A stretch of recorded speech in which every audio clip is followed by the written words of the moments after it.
interesse pela violência que é estranhíssimo. Em primeiro lugar, paramos quando há um acidente, o maior engarrafamento é do outro lado da rodovia. Em busca de um cadáver, uma víscera, um cérebro, alguém esquartejado na estrada, em que eu possa, como Schopenhauer diz em Paregre para Lipomena, ter o único prazer da vida. Ai, não foi comigo, pelo menos. Diz Schopenhauer que o único prazer da vida é quando a ovelha está no pasto e o lobo ataca a vizinha, e não a ela. Isso é o único prazer.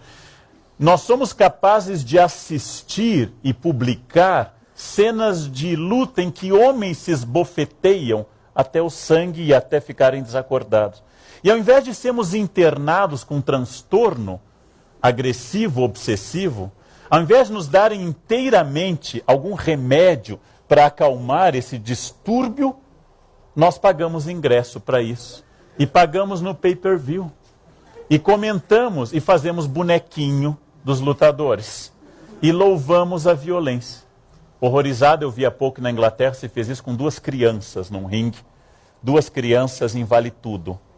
Agora, ou seja, é a violência, especialmente a masculina, é a violência que nos seduz e nos deleita. Nenhum jornal na história jamais pôs na manchete a seguinte notícia. Setembro, floresceram os ipês amarelos.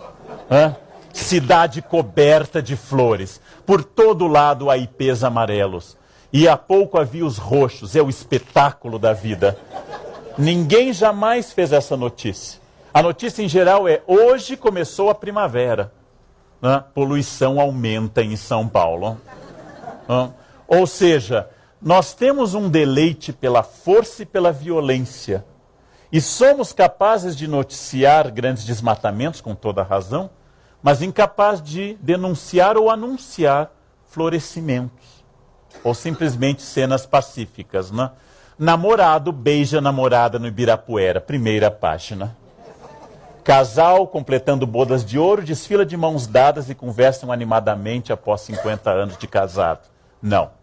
Mas madrasta joga enteada pela janela sob os olhos do pai, e isto ocupa a nossa atenção por uma década.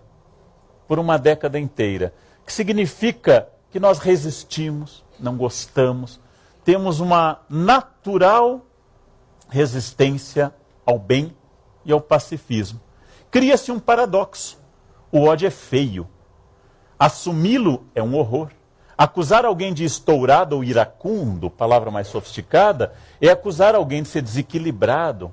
Essa pessoa deve fazer pilates, deve tomar mais chá, deve tomar florais de Bach, de Beethoven, deve fazer algo que o acalme mais. Esta pessoa precisa se reequilibrar.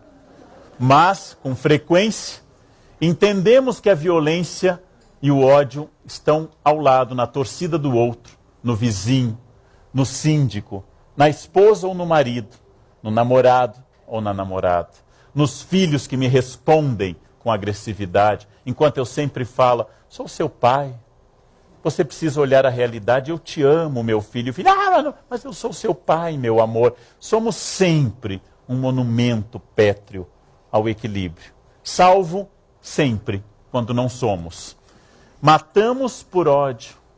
Matamos, como em outros países, como na Inglaterra, em torcidas. Matamos pela vitória ou pela derrota de um time. Sinal de uma patologia profunda. Sinal de um desequilíbrio absurdo, ou pior, dentro do espírito que guiou a curadoria do Pondé para esse encontro, não dentro de uma patologia, mas dentro de uma naturalidade absoluta. Matamos quase sempre. E diante de uma tragédia como a ocorrida no Haiti ou no Chile, terremotos fortes, vemos vizinhos de classe média alta ou outros vizinhos saqueando as casas uns dos outros. Tirando o Japão, que não conta para o estudo do ódio humano, em que as pessoas vão em fila debaixo de neve com terremoto e radioatividade e agradecem a fila e o lugar na fila, o resto do planeta parece inclinado profundamente ao ódio. E mesmo os pacíficos parecem ser pacíficos por falta de oportunidade.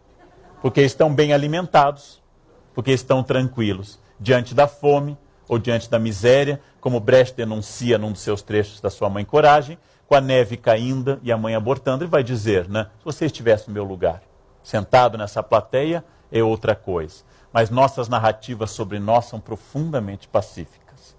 Então temos que entender duas coisas, que é um ódio generalizado. E temos que entender também que gostamos desse ódio, que ele nos dá identidade, que ele nos chama a atenção, que nossa fofoca é sempre negativa, mas também devemos entender que nós construímos sobre nós uma outra fantasia. Nós, indivíduos, nós, paulistas, nós, brasileiros, ou nós, urbanos, sobre o rural, sobre o estrangeiro ou sobre os outros. Essas narrativas pacíficas tendem a dar uma contra-identidade. A função, lembrando a teoria Foucaultiana, a função do hospício não é colocar os loucos lá dentro, desde que se inventou esse espaço, reformado depois pelo Dr. Pinel. A função do hospício é garantir que os que estão fora não são loucos. Os que estão fora olham e dizem, bom, eu não estou lá, então eu devo ser normal. Esta é a função do hospício. Dar um metro, uma régua, para que os de fora se sintam normais.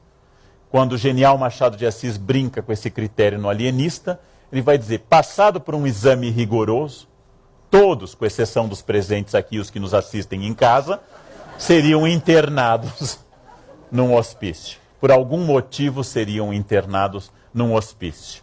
Temos um discurso de horror ao pretenso ódio externo, seja ele xiita no Irã, seja ele de fundamentalistas de toda a espécie, seja de terrorista, seja do que for, nós temos um horror ao ódio externo.